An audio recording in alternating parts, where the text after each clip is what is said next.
നമസ്കാരം, കൊട്ടാരക്കര മീഡിയയിലേക്ക് സ്വാഗതം. കേരളത്തിൽ മഴയ്ക്ക് ശമനമുണ്ടാവില്ല. ഇന്നും മഴ തുടരും. വരും ദിവസങ്ങളിലും കനത്ത മഴ തന്നെ ഉണ്ടാവുമെന്ന് കേന്ദ്ര കാലാവസ്ഥാ വകുപ്പിന്റെ മുന്നറിയിപ്പ്. അടുത്ത തിങ്കളാഴ്ച വരെ കേരളത്തിൽ കനത്ത മഴയ്ക്ക് സാധ്യതയുണ്ടെന്നും കേന്ദ്ര കാലാവസ്ഥാ വകുപ്പ് അറിയിച്ചു. ഇതിന്റെ ഭാഗമായി ഇന്ന് 5 ജില്ലകളിൽ ഓറഞ്ച് അലർട്ട് പ്രഖ്യാപിച്ചിട്ടുണ്ട്. മലപ്പുറം മുതൽ കാസർഗോഡ് വരെയുള്ള ജില്ലകളിലാണ് ഇന്ന് ഓറഞ്ച് അലർട്ട് പ്രഖ്യാപിച്ചിരിക്കുന്നത്. തിരുവനന്തപുരം, കൊല്ലം ഒഴികെ മറ്റു ജില്ലകളിൽ ഇന്ന് യെല്ലോ അലർട്ടും ഉണ്ട്.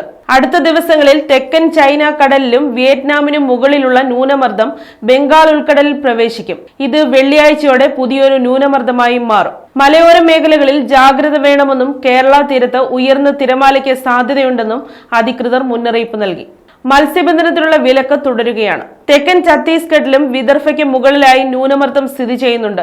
വടക്കൻ കേരള തീരം മുതൽ തെക്കൻ ഗുജറാത്ത് തീരം വരെ ന്യൂനമർദ്ദപാത്തി നിലനിൽക്കുന്നുണ്ട്. അതേസമയം ഇന്ന് കനത്ത മഴ തുടരുന്ന സാഹചര്യത്തിൽ വിവിധ ജില്ലകളിൽ വിദ്യാഭ്യാസ സ്ഥാപനങ്ങൾക്ക് ജില്ലാ കളക്ടർ അവധി പ്രഖ്യാപിച്ചു. കോഴിക്കോട്, വയനാട്, പാലക്കാട്, ഇടുക്കി, ആലപ്പുഴ, തൃശൂർ, കോട്ടയം, കണ്ണൂർ ജില്ലകളിലെ വിദ്യാഭ്യാസ സ്ഥാപനങ്ങൾക്കാണ് ഇന്ന് അവധി പ്രഖ്യാപിച്ചത്.